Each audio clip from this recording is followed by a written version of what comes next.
Hello students, welcome है आज के इस नए लेक्चर में, जिसमें आज हम देखेंगे नंपाई ट्यूटोरियल के चौथे लेक्चर में, जहाँ पे आज हम देखेंगे कि हम कैसे किसी भी एक रैंडम नंबर से कैसे नंपाई अरे को क्रिएट करते हैं, है ना। कि मतलब आज का जो हमारा टॉपिक होने वाला है बेसिकली ये होने वाला है कि किसी भी रैंडम नंबर से हम कैसे कोई भी एक नंपाई अरे को क्रिएट करेंगे।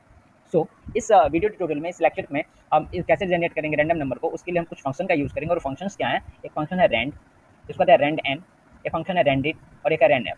इसका मैंने डिस्क्रिप्शन लिख रखा है, इसमें आप देख सकते हैं कि इसमें लिखा हुआ है कि रैंड जो नंबर होता है, रैंड फंक्शन जो होता है, use for generating a random value from 0 and 1। मतलब ये क्या करेगा, कोई भी हम वैल्यू जनरेट करेगा तो क्या करेगा, जीरो से लेकर के 1 के बीच में जो भी नंबर होगा रैंडम नंबर को क्या करेगा, ये जनरेट करेगा। ठीक है। उसके बाद दूसरा rand N, use for generating random value close to zero. ये इसका क्या मतलब हुआ? इसका मतलब हुआ कि जो वैल्यू जनरेट करेगा ये जीरो के क्लोज में होगा। मे बी ये हो सकता है आपका 0 पॉइंट समथिंग, 0.000009, ऐसा करके तो आपका जो भी वैल्यू होगा वो हम इसमें यूज होगा। ठीक है। उसके बाद ठीक है। और रैंड एन जो होगा, ये रैंड एन जो होगा, ये जो वैल्यू होगी, ये क्या करेगा, हमको पॉजिटिव और निगेटिव दोनों वैल्यू हमको प्रोवाइड करवाएगा, है ना। ये क्या करेगा, क्योंकि ये क्या है, जीरो के क्लोज है, ये क्या करेगा, आपका निगेटिव नंबर भी आ सकता है और पॉजिटिव नंबर भी देगा, तो पॉजिटिव एंड निगेटिव बोथ।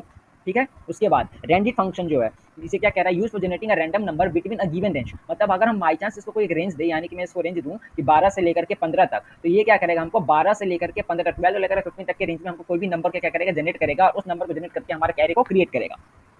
उसके बाद एक हमारा फंक्शन है रैन एफ। ये क्या करता है, तो ये क्या करेगा, हमको ये इंडिकेट करता है कि अगर बाई चांस मैं इसको रन करूँ, कोई भी एरे बनाऊँ, तो हमारा कुछ भी जो एरे आएगा वो क्या वैल्यू जो आएगा वो इस प्रकार से आएगा, 0.0 आएगा या फिर 1.0, इस टाइप का फंक्शन आएगा, फ्लोटिंग पॉइंट नंबर में आएगा। तो ये क्या जनरेट करेगा, अगर इसमें जैसे दो फंक्शन आए, दो एरे बना, तो इसमें क्या बनेगा, ये क्या जनरेट करेगा कि जीरो जो हमारा इंडिकेट करेगा, वो इंडिकेट करेगा कि इसने बस इस वाले सेक्शन में बस इसने जीरो को इंक्लूड किया है। ठीक है, जीरो इज इंक्लूडेड।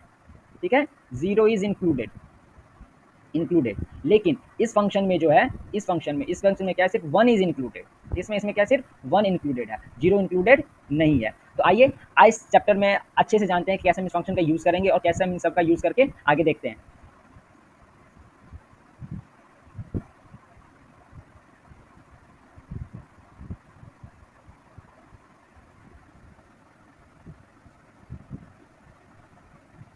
तो हमारा पहला जो टॉपिक होने वाला है वो है रेंड फंक्शन के लिए। ठीक है, रेंड फंक्शन कैसे होगा यूज, वो हम देखते हैं। मैं लिख दूं, इसका मैंने डिस्क्रिप्शन क्या बताया था अभी, कि जनरेट किया जाता है, यूज किया जाता है जनरेट करने के लिए रैंडम वैल्यू को 0 से 1 के लिए। ठीक है, इसका मैं लिख दूं यहाँ पे रैंडम वैल्यू बिटवीन 0 एंड 1। ठीक है। अब देखिए इसको कैसे क्रिएट करेंगे, तो हमको सबसे पहले मैं आपको बताया था, इसको हम क्या करते हैं, सबसे पहले हमको इंपोर्ट करना पड़ेगा अपने लाइब्रेरी को, अपनी को क्या है, हमारे नमपाई को, इंपोर्ट नमपाई। और फिर उसका हम क्या करेंगे, एक एलियास बनाएंगे जिसका नाम देंगे हम एनपी। उसके बाद क्या करेंगे, कोई वेरिएबल लेंगे और जिसके अंदर क्या करेंगे, एरे क्रिएट करेंगे। तो मान लीजिए वेरिएबल के लिए मैं एक वेरिएबल ले रहा हूँ वेर नाम का, और उसके बाद मैं क्या करूँगा, एक रैंडम क्या करूँगा, एनपी डॉट रैंडम फंक्शन देंगे, क्योंकि हम रैंडम फंक्शन जनरेट करेंगे, उसको हमको रैंडम यूज करना पड़ेगा, तो रैंडम लेंगे। उसके बाद एक फंक्शन लेंगे, जो क्या फंक्शन क्या नाम है, रैंड, तो उसके क्या करेंगे, रैंड लेंगे। और उसके बाद हम एक वैल्यू पास कराएंगे कि रैंडम वैल्यू कितना होना चाहिए, तो हो गया 4। अब जैसे फिर अगर मैं इसका प्रिंट करवाऊँ तो हमारा आउटपुट आ जाएगा। ठीक है। तो ये चीज़ देखने के लिए हम चलते हैं अपने कोड एडिटर में, आइए चलते हैं अपने आइडियली में। ठीक है। तो मैंने क्या बताया, मैंने आज बताया सबसे पहले रैंड फंक्शन के बारे में आज देखेंगे। ठीक है, रैंड फंक्शन के बारे में हम देखेंगे। सबसे पहले मैंने क्या बोला, आपको हमको इंपोर्ट करना पड़ेगा अपने लाइब्रेरी को, तो हम इंपोर्ट करते हैं, इंपोर्ट नमपाई एस एनपी, और उसका एलियास बनाते हैं। फिर एक वेरिएबल नाम, वेर नाम का हम क्या करते हैं, एक वेरिएबल बनाते हैं, और उसके अंदर हम क्या करेंगे, नमपाई डॉट रैंडम फंक्शन का यूज़ करेंगे, क्योंकि क्या करेंगे, रैंडम नंबर जनरेट करेगा। और उसके बाद क्या करेंगे, हम रैंड फंक्शन का यूज़ करेंगे, उसको हम क्या करेंगे, वैल्यू पास आउट करेंगे, आर्गुमेंट पास आउट करवाएंगे। और फिर जैसे ही मैं इस वैल्यू को प्रिंट करवाऊंगा, कि किसको, तो वेर को, जो हमने एरे बनाया है, वेरिएबल बनाया है, जिसके अंदर हमने एरे को स्टोर किया है, तो हमारा क्या होगा। आप इसमें रन दो तरीके से कर सकते हैं, आप यहाँ से रन ऑप्शन पर भी जाइए, यहाँ से कर सकते हैं। इसमें देखिए, इसमें बता रहा है कि F5 मॉड्यूल को प्रेस करिए तो आपका रन हो जाएगा। ठीक है, मैं F5 दबाऊंगा, हमारा कोड कंपाइल भी होगा, फिर रन भी होगा। देखिए जैसे ही मैंने आपको कोड किया, इसका वैल्यू नहीं आया, क्यों, ये बोल रहा है कि NumPy random dot rand for NumPy is not defined. NumPy क्यों डिफाइंड नहीं है, वो आइए देखते हैं। Code NumPy as M P NumPy, हाँ हमने यहाँ पे गलती किया, हम कभी फंक्शन बनाते तो एन पी एरे जो बनाएंगे एन पी से बनाएंगे, ना कि नंपाई से, माई मिस्टेक, सॉरी। अब देखिए, अब जो हमारा एरे क्रिएट हुआ है वो क्या हो रहा है, 0.145, 0.24, 0.39, 0.2 मतलब मैंने क्या बताया था कि रैंडम रैंड फंक्शन जो होगा हमारा क्या करेगा, जनरेट करेगा वैल्यू को 0 से लेकर के 1 के बीच में, और हमने यहाँ पे ये पेश करवाया कि हम एरे में कितना वैल्यू चाह रहे हैं, कितना एलिमेंट चाहते हैं। हमने 4 एलिमेंट चाहा, 4 एलिमेंट का तो हमने क्या क्या मिला हमें, मैं यहाँ पे आंसर मिल गया, 4 एरे क्रिएट हो गया हमारा, और चारों का वैल्यू देखिए 0 और 1 के बीच में है। ठीक है, अब जैसे आप इसको दोबारा रन करिएगा, इसका हो सकता है इसका आंसर क्या है, कुछ अलग आए। ये देखिए अब जो नंबर आया ये अलग नंबर आया है। ठीक है, ये क्या हुआ, ये रैंडम नंबर जनरेट कर रहा है 0 और 1 के बीच में। ठीक है, क्या करता है हमारा 0 और 1 के बीच में हमारा रैंडम नंबर जनरेट करता है। ठीक है, अब देखते हैं अपने दूसरे फंक्शन जो क्या नाम था हमारा रैंड एन के लिए। तो रैंड एन में हम क्या देखते हैं, इसमें हमारा है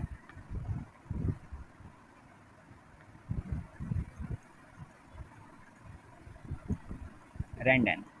ये हमें क्या बताता था, ये हमें बताता था कि हम रैंडम नंबर जनरेट होगा जो कि क्लोज होगा 0 के बीच में। ठीक है, number which are generated are very close to 0। ठीक है, number generated are close to 0। ठीक है, तो इसके लिए हमको क्या करना पड़ेगा, इसमें फिर हमें अपना वही काम करना पड़ेगा। हमको सबसे पहले क्या करेगा, इंपोर्ट करना पड़ेगा। तो हम इंपोर्ट करेंगे अपने इंपोर्ट नंपाई को और उसका एक एलियास बनाएंगे। ठीक है, एस एन पी, फिर हम क्या करेंगे, एक वेरिएबल बनाएंगे मान लीजिए ए, और उसके ए के अंदर क्या करेंगे एन पी डॉट क्या करेंगे रैंडम नंबर का यूज़ करेंगे, क्योंकि रैंडम नंबर हमारा जनरेट होगा। और उसके बाद हम क्या करेंगे रैंड एन फंक्शन जो हमने यूज़ करेंगे, क्योंकि हमारा क्लोज रहेगा 0 के समय रैंड एन का फंक्शन का यूज़ करेंगे। और उसके बाद हम क्या करेंगे, यहाँ पे रैंड एन फंक्शन यूज़ करेंगे, फिर वेरिएबल पास करवाएंगे, वैल्यू पास कराएंगे, और उसके बाद हम क्या करेंगे, अपने हमने जो एरे क्रिएट करवाया है उसको प्रिंट कराएंगे। तो हम देखेंगे जब भी हमारा आउटपुट आएगा, इसमें हमारा दो तरीके का आउटपुट, पॉजिटिव वैल्यू के साथ साथ हमारा क्या आ जाएगा, हमारा निगेटिव वैल्यू भी आएगा। क्यों, क्योंकि ये 0 के नजदीक में आएगा, तो क्या करेगा हमारा 0 पॉजिटिव और निगेटिव दोनों नंबर को लेगा। इसको प्रूव करने के लिए चलिए देखते हैं अपने कैलकुलेटर में। तो अब क्या हुआ, इसको मैं कमेंट आउट कर दूं।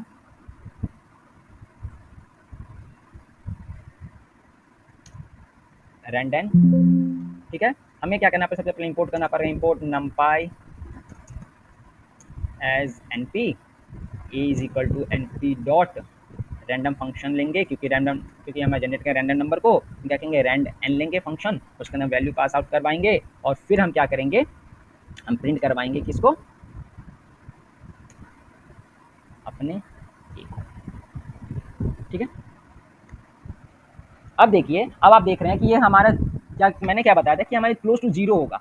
अब इसमें देख सकते हैं हमारे पॉजिटिव नेगेटिव दोनों नंबर 0 पॉइंट समथिंग है, माइनस 0 पॉइंट है, माइनस 0 पॉइंट समथिंग है, -2 और -1 है। ऐसा क्या आया, ये सब जितना है क्या हमारे 0 के नज़दीक में है। ठीक है, 0 के नज़दीक क्लोज टू 0 है, और ये इसमें पॉजिटिव नेगेटिव नंबर दोनों देता है। अगर मैं इसको दोबारा से रन करूँ तो हमारे आउटपुट क्या आएगा, कुछ डिफरेंट आएगा। यहाँ देखिए, यहाँ पे -1 पॉइंट आया था, यहाँ पे -0.96 स्टार्ट, यहाँ पे -2 -0 -0 0 0 0 0 -0.94 -0.69 0.1 0.1। अब इसने क्या किया, रैंडम फंक्शन रैंडम फंक्शन जो होता है वो हमारा क्या करता है, हमारा वैल्यू को क्लोज करता है किसके में, 0 और 1 के क्लोज के बीच में आपका नंबर दर्शाएगा। ठीक है, ये क्या करेगा, हमारा नंबर देगा क्लोज टू 0। ठीक है, क्लोज टू 0, इस बात को हमेशा ध्यान रखना। और ये क्या करेगा, हमारा हमेशा पॉजिटिव और निगेटिव नंबर दोनों ही देगा। ये मैंने यहाँ पे दिया है। ठीक है, इसको मैं यहाँ पे इरेज कर देता हूँ, यहाँ पे लिख देता हूँ सही से। ये क्या करेगा हमारा, ये क्या करेगा, it gives output as of positive and negative both. ठीक है, ये क्या करेगा, हमारा आउटपुट क्या देगा, पॉजिटिव निगेटिव दोनों देगा। अब चलते हैं अपने नेक्स्ट फंक्शन की तरफ, जो कि हमारा क्या है, हमारा नेक्स्ट फंक्शन जो है वो है, हमारा नेक्स्ट फंक्शन जो है वो है रैंड इन फंक्शन। ठीक है, आप अगर बेसिक पाइथन ने पढ़ा होगा तो आपने इसमें रैंड इन फंक्शन का यूज़ आपने पढ़ा होगा, किस लिए यूज़ होता है। रैंड इन फंक्शन जो होता है ये पाइथन के बेसिक में भी पढ़ाया जाता है बेसिकली। तो रैंड इन फंक्शन जो होता है जनरेट किया जाता है रैंडम नंबर को जनरेट करने के लिए किसी भी गिवन रेंज में। ठीक है, मैंने आपको बताया था, अगर मान लीजिए मैं यहाँ पे कोई आपको रेंज दूँ, यानी कि जैसे आप पाइथन का अगर स्टार प्रोग्रामिंग का आपने प्रोग्राम देखा, जैसे हमको ये एक हमें ये स्टार पैरेंट प्रिंट प्रोग्राम जो हमें प्रिंट करवाना है। ठीक है, तो उस टाइप में हम क्या करते थे, हम एक रेंज देते थे। ठीक है, जैसे हम रूल लगाते थे, तो 4 आई इन, और इन के बाद हम क्या कहते हैं, रेंज डिफाइन कर देते हैं। ठीक है, आई क्या करते हैं, रेंज डिफाइन कर देते हैं। ये वही रेंज है यहाँ पे। ठीक है, ये क्या करेगा, किसी भी एक रेंज के तहत क्या करेगा, हमको रैंडम नंबर जनरेट करेगा। ठीक है, तो आइए देखते हैं ये कैसे होगा। तो इसके लिए हम चलते हैं, इससे सबसे पहले हम क्या करना पड़ेगा, हमें सबसे पहले क्या करना, इंपोर्ट करना पड़ेगा अपने लाइब्रेरी को। तो इंपोर्ट करेंगे, इंपोर्ट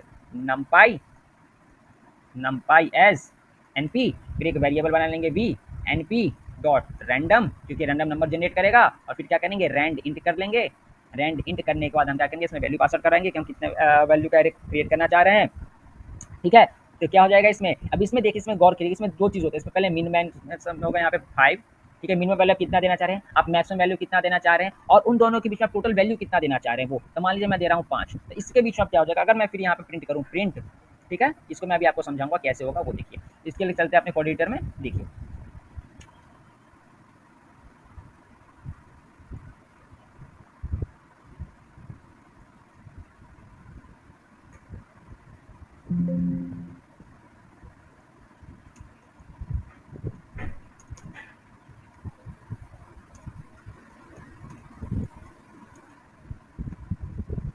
सॉरी, यहाँ पे रैंडम आएगा पहले, रैंडम डॉट रैंड इंट आएगा, ठीक है। उसके बाद हम क्या करेंगे, हम ये चेक करेंगे कि हम इसमें मिनिमम वैल्यू कितना होना चाहिए, हम जो वेल में हम स्टार्ट करेंगे उसका मिनिमम वैल्यू कितना होना चाहिए, तो डालने वाले 5, इसका मैक्सिमम वैल्यू रेंज कितना होता है 20, और इन दोनों के बीच में हमारा डिफरेंस कितना, कितने नंबर का वैल्यू एग्जिस्ट करना चाहिए, टोटल वैल्यू कितने होंगे, तो मान लीजिए मैं दे रहा हूँ 5, ठीक है।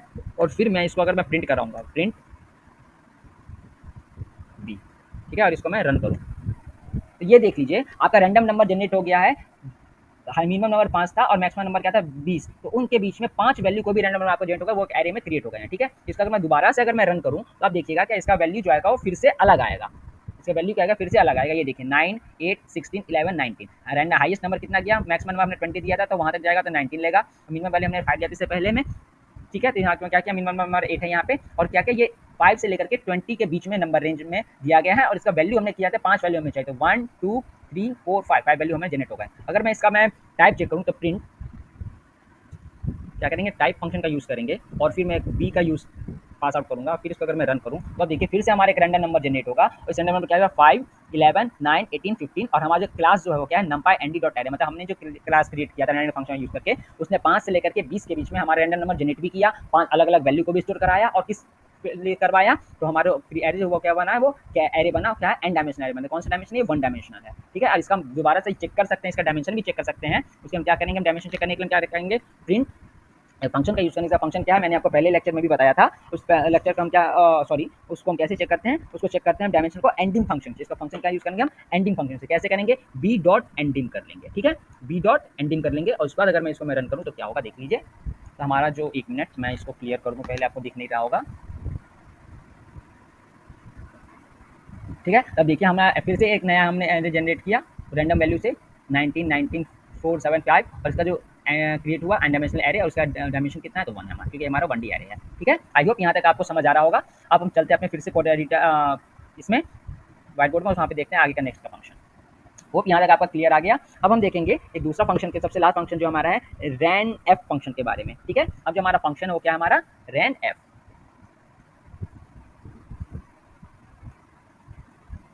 रैन एफ, इसमें क्या करे, ये क्या करेगा हमको, इसको मैं आपको एग्जांपल के बाद समझाऊँ, तो फिर हमें क्या करना पड़ेगा, हमको इंपोर्ट करना पड़ेगा अपने लाइब्रेरी को, import NumPy as N P, अब एक वेरिएबल बना लो v इज इक्वल टू क्या लिखेंगे, तो एन पी डॉट रैंडम, ठीक है, उसका लिखेंगे डॉट, उसका क्या करेंगे रैन एफ फंक्शन का यूज़ करेंगे, उसका हम क्या करेंगे वैल्यू पास आउट करेंगे 4, 5 कितना, तो मैं आपको अभी यहाँ पे 4 फंक्शन का यूज़ कर दिखा रहा हूँ, और फिर इसका क्या करेंगे हम प्रिंट करेंगे इसके वैल्यू को, जैसे हम इसके वैल्यू को प्रिंट करेंगे हमारा जो आउटपुट आएगा किस तरीके से आएगा, हमारा कुछ इस तरीके से आएगा 0.0 और 1 के बीच ऐसा करके। इसमें ये क्या इंडिकेट करेगा, ये इंडिकेट करेगा कि इसमें सिर्फ और सिर्फ 0 इंक्लूडेड है, 1 एक्सक्लूड है, और 1 क्या डिफाइन करेगा, तो सिर्फ 1 क्या है ये हमें डिफाइन करेगा, इसमें हमने सिर्फ 1 इंक्लूडेड 0 एक्सक्लूडेड, और ये क्या डिफाइन करेगा कि इसमें सिर्फ और सिर्फ 0 इंक्लूडेड है और 1 एक्सक्लूडेड है। चलते हैं इसका अपने कोऑर्डिनेटर में फिर देखते हैं इसके बारे में।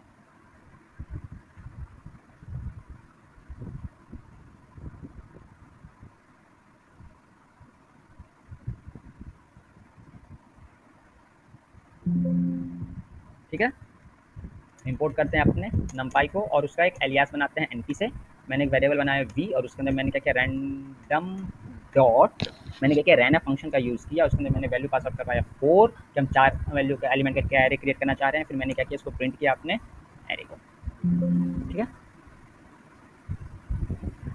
जैसे ही मैं इसको रन करूँगा तो देखिए क्या होगा, तो हमारा जो भी वैल्यू आया वो देखिए क्या आया 0.3, 0.36, 0.12, 0.2। अब ये क्या आया, हमें कहते हैं इसने क्या इंडिकेट कर रहा है, या तो 0 0 आया तो इसका मतलब क्या इसने बस 0 का इंक्लूड किया है, 1 को एक्सक्लूड किया है, जो कि मैंने आपको बताया था, या तो 0 का ही वैल्यू देगा या फिर 1 का देगा, अगर 1 का देगा तो सिर्फ वो 1 का इंक्लूड करेगा, और अगर 0 का देगा तो सिर्फ 0 का देगा, क्योंकि वो फिर 1 को एक्सक्लूड कर देगा। मैं फिर से इसको रन करूँ तो इसकी अब की बार देखना फिर से ये क्या कर 0 को इंक्लूड कर रहा है, 1 को एक्सक्लूड कर रहा है। अगर मैं एक और बार इसको मैं रन करूँ तो अब देखिए इस बार भी वही इस चीज़ को वही कर रहा है, 0 को इंक्लूड कर रहा है, 1 को एक्सक्लूड कर रहा है। तो यही फंक्शन होता है रैंडम फंक्शन का, अगर इंडिकेट करेगा कि इस तरीके से, ठीक है। आशा है कि आपको यहाँ तक समझ आ गया होगा। आगे के लेक्चर में हम ये देखेंगे कि किसी भी मतलब हम डेटा टाइप क्या होता है नंपाई में, और कितने कितने डिफरेंट टाइप के डेटा टाइप होते हैं, उस लेक्चर में हम देखेंगे और जानेंगे डिफरेंट डेटा टाइप के बारे में, उसको आगे क्वेश्चन सॉल्व करेंगे, ठीक है। आशा करता हूँ आपको समझ आ गया होगा। कुछ भी समझ नहीं आया, कुछ भी डाउट है तो आप हमारे कमेंट सेक्शन में से पूछ सकते हैं। तब तक के लिए धन्यवाद। वीडियो पसंद आए हो तो उसको लाइक कीजिए, शेयर कीजिए, चैनल को सब्सक्राइब कीजिए। धन्यवाद।